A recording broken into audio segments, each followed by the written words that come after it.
اگر صرف یہ کہا جائے کہ طریقت کا دار و مدار شریعت پر ہے تو بات سمجھ میں کسی کی آئی نہیں۔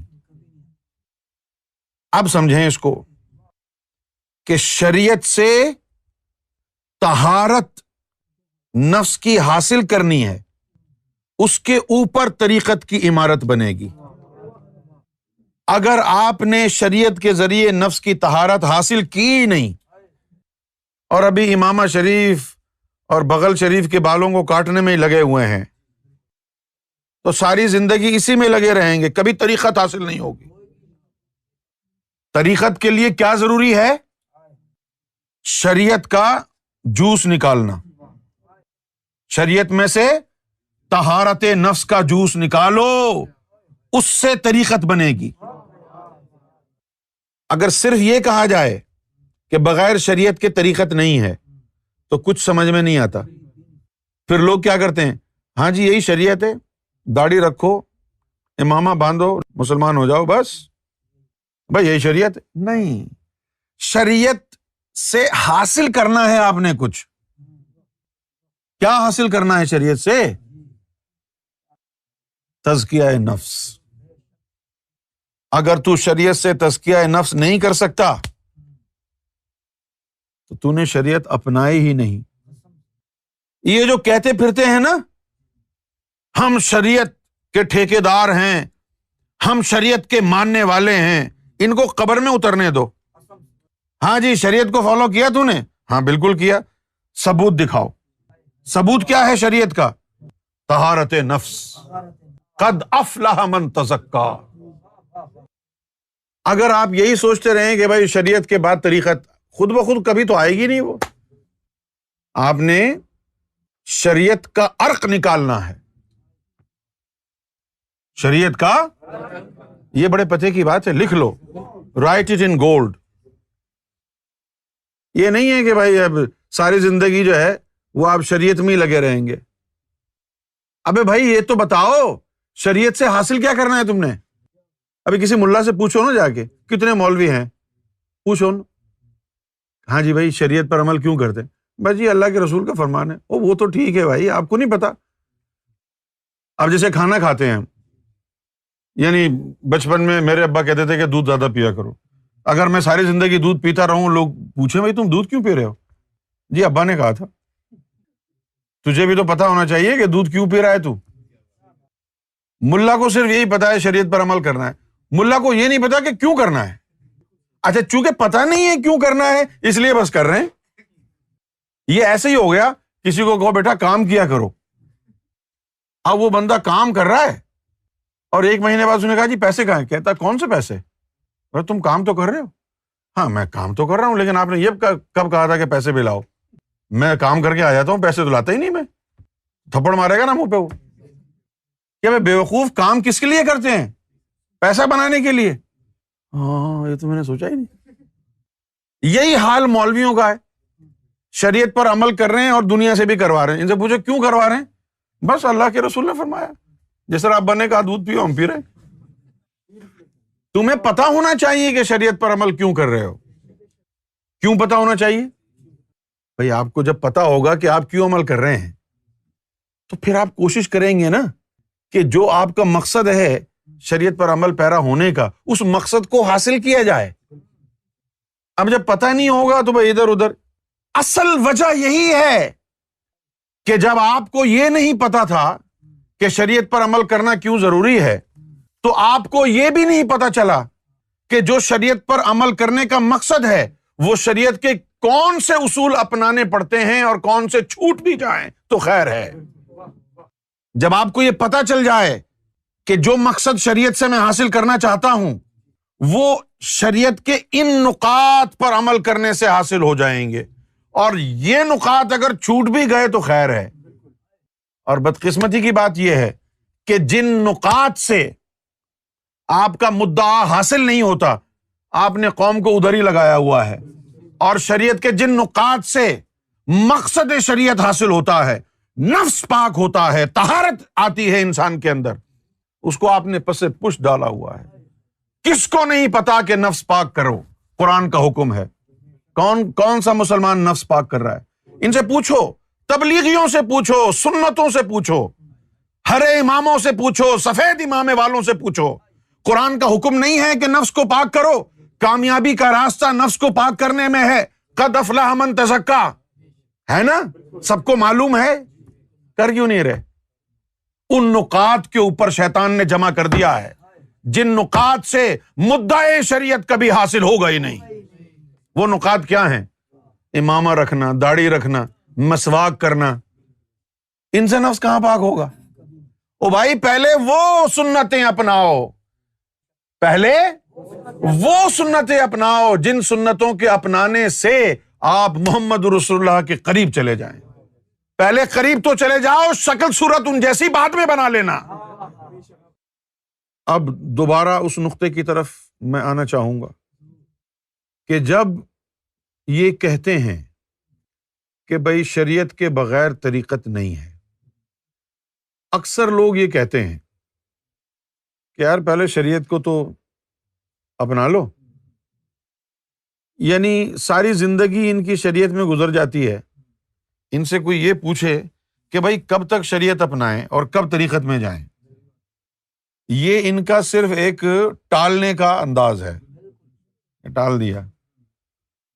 اکثر لوگ جو ہے صرف بحث کرنے کے لیے کہتے ہیں کہ جو شریعت میں پورا نہیں اترتا وہ اس کے بارے میں یہ گمان ہی نہ کرو کہ وہ طریقت میں ہوگا۔ شریعت میں کوئی بھی اگر غلطی اس نے کی ہے، گناہ کیا ہے، تو وہ طریقت میں کیسے ہوگا؟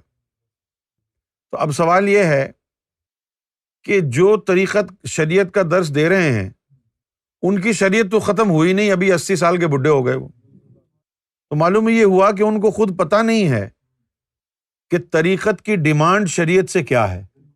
طریقت یہ ڈیمانڈ کرتی ہے شریعت سے کہ بھائی مجھے تم تزکیہ نفس کرا کے دے دو شریعت سے، پھر میں طریقت تمہیں گلے لگا لوں۔ آسان سی بات ہے۔ تو شریعت سے کیا حاصل کرنا ہے اور طریقت سے کیا حاصل کرنا ہے؟ اللہ۔ شروع ہوں گے ذکر قلب سے اور اختتام طریقت کا ہوگا دیدار الہی پر۔ شریعت سے کیا حاصل ہونا چاہیے؟ تزکیہ نفس، بس چھوٹی سی چیز، اس کے لیے 30 پارے ہیں۔ اور یہی سب سے بڑا جو ہے نا پرابلمیٹک ایشو ہے نفس کو پاک کرنے کا۔ باقی کچھ بھی جو ہے نا مشکل نہیں ہے۔ سب سے بڑا جو مرحلہ ہے، سب سے بڑی جو یعنی جھمیلا ہے، وہ سارا کا سارا جھمیلا اس نفس کو پاک کرنے کا ہی ہے، سارا فنڈا اسی کا ہی ہے۔ اگر یہ پاک ہو جائے، یہ نفس کو پاک کرنا ایسا ہے کہ جیسے آپ سائیکل چلا رہے ہوں اور اپ دا ہل، اور پھر جب اپ دا ہل پہنچ گئے اس کے بعد سارا سفر ڈاؤن دا ہل ہے۔ آرام سے اب پیڈل بھی نہیں مارو، سائیکل کی گدی پہ بیٹھ کے آرام سے جاؤ۔ وہ جاتے وقت لوگ کہتے ہیں ارے بڑی اونچائی ہے، پہنچیں گے نہیں پہنچیں گے، وہیں سے ڈر جاتے ہیں وہ۔ بھائی یہ ایک چھوٹا سا مرحلہ ہے نفس کو پاک کرنے کا، اور یہ بھی نہیں ہے کہ نفس کو پاک کرنے کا کوئی ایک ہی طریقہ ہو، بے شمار طریقے ہیں۔ نفس پاک ہو گیا تو اس کے بعد یہ سب کچھ ختم ہو جائے گا، یہ وسوسوں کا آنا اور یہ اور وہ۔ ابھی دیکھو میں ایک مثال دیتا ہوں آپ کو، یہاں انڈین بھی بیٹھے ہیں، پاکستانی بھی بیٹھے ہیں۔ انڈیا والوں نے اپنے جاسوس پاکستان بھیجے ہوئے ہیں، پاکستان والوں نے اپنے جاسوس انڈیا بھیجے ہوئے ہیں۔ اچھا اب وہ پاکستان کے جاسوس جو ہے وہ انڈیا کے اندر کیا ہو رہا ہے کیا نہیں ہو رہا ہے یہ سب جو ہے انفارمیشن اپنے دیش بھیجتے رہتے ہیں۔ اسی طرح جو انڈیا کے جاسوس ہیں وہ پاکستان کی کتابیں کھولتے رہتے ہیں کہ کون کیا کر رہا ہے، کہاں سے ان کو ماریں۔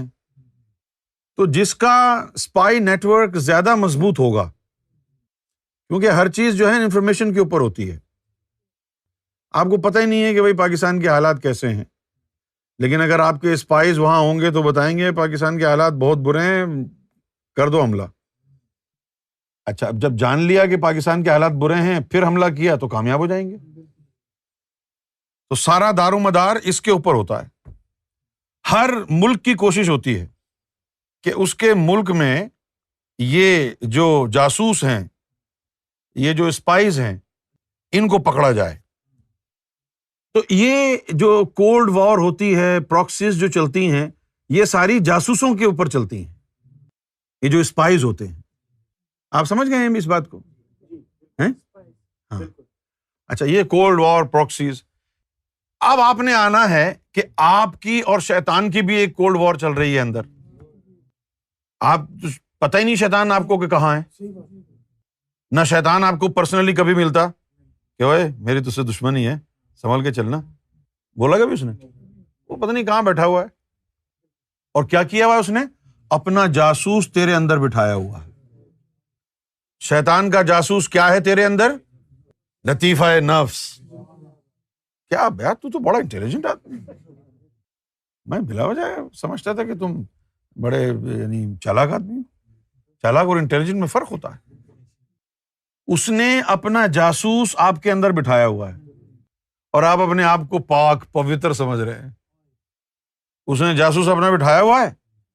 جب بھی آپ پوجا پاٹ کے لیے جائیں، نماز پڑھنے کے لیے جائیں، وہ نفس فوراً شیطان کو گئے جا رہا ہے، ایسے چلو جانے دو. یہ نماز میں کھڑا ہو گیا، شیطانی خیالات آ رہے ہیں، بیوی بچوں کو خیالات آ رہے ہیں. تمہاری ہر عبادت کو خراب کر رہا ہے وہ جاسوس. تو سب سے بہتر طریقہ کیا ہے کہ سب سے پہلے اس جاسوس کو نکالو جو تمہاری کمزوری جانتا ہے، تمہاری ویکنس اس کو معلوم ہے. پہلے اس جاسوس کو نکالنا ہے. بھئی ابلیس اور شیطان کا مولویوں سے اتنا خطرناک یارانہ کیوں ہے؟ کیونکہ مولوی حضرات شیطان اور ابلیس کے ایجنڈے پہ کام کر رہے ہیں. پوچھو کیسے؟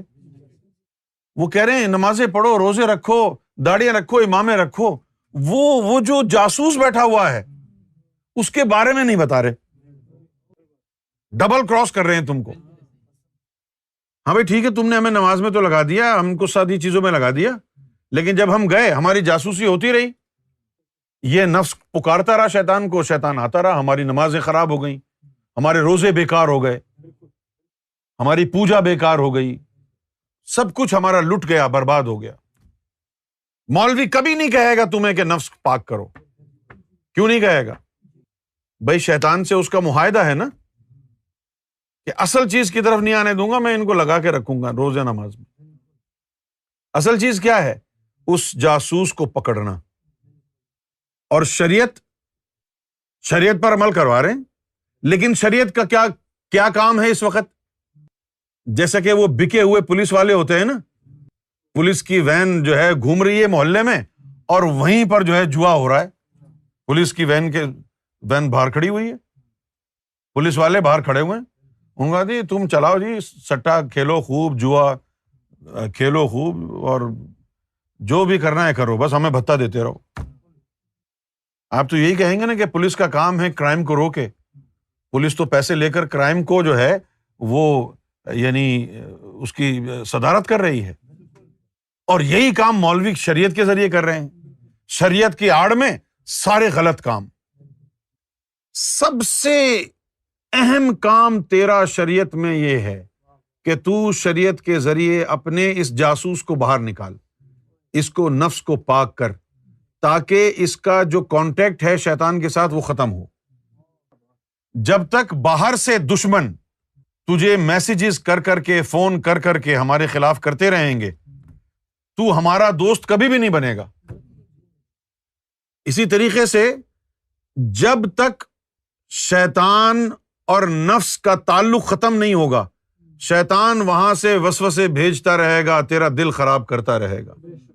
سب سے پہلے you need to cut off all ties between the devil and your lower self. سب سے اہم کام یہ ہے، اور یہ کام شریعت نے کر کے دینا ہے آپ کو. اور آپ 50 سال سے شریعت پر عمل پیرا ہو رہے ہیں، وہ کام ہوا ہی نہیں. کیوں نہیں ہوا؟ کہ آپ نے شریعت کے ان نقاط کو بھلا دیا ہے جن سے شریعت کا مدعا آپ کو ملتا، جس سے شریعت آپ کو رزلٹ نکال کے دیتی.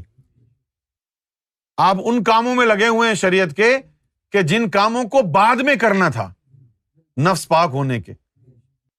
داڑھی رکھو اچھی بات ہے، امامہ بھی رکھو، لیکن اس کا بھی وقت ہے. امامہ ہر آدمی کے لیے نہیں ہے. امامہ دستار فضیلت ہے.